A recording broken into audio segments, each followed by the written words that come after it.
Effectivement, chaque 1er novembre, l'Église catholique romaine se souvient de toutes ces personnes qui ont brillé par leur exemple, par leur vie, et à l'image du Christ qui est notre Sauveur. Et il demeure pour l'Église des exemples à suivre.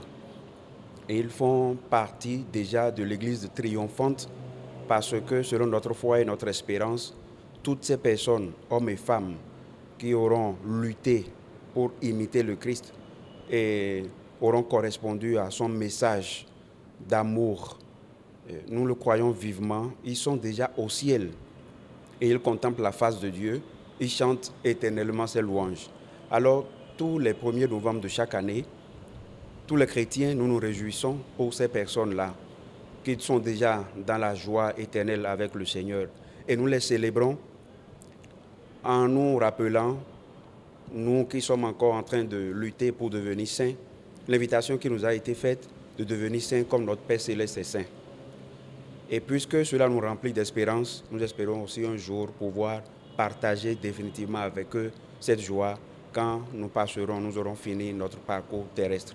La sainteté se prépare déjà ici sur terre parce que le Seigneur nous en donne la possibilité. Et l'évangile qui est souvent lu ce jour de fête, c'est les béatitudes, qui sont comme une invitation, le chemin à parcourir, les efforts à faire pour correspondre vraiment à ce que le Seigneur attend de nous. Donc, ce que nous serons après la vie sur la terre, c'est cette sanctification que nous aurons gagnée du Seigneur, de la part du Seigneur, pour vivre éternellement avec lui dans la joie, parce que nous verrons sa face. C'est ce que nous célébrons aujourd'hui. Nous célébrons donc ceux qui sont entrés dans la vie, la vraie vie de Dieu, et qui sont des saints. En ce jour, qui est d'ailleurs considéré comme un jour de fête, un jour de dimanche, tous les chrétiens d'ailleurs doivent aller à la messe. Et aller à la messe, c'est aller célébrer encore cette sainteté que le Seigneur voudrait pour chacun de nous.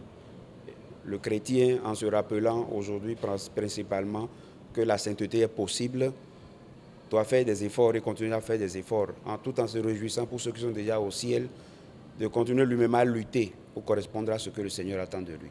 Alors tout chrétien aujourd'hui manifeste cette joie en allant d'abord à la messe et puis essaie de communier déjà avec ses frères sur la terre en partageant cette joie, cette fraternité qui nous caractérise en tant que chrétiens.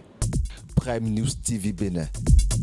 Aimez, abonnez, activez la cloche de notification pour ne rien rater sur votre chaîne préférée.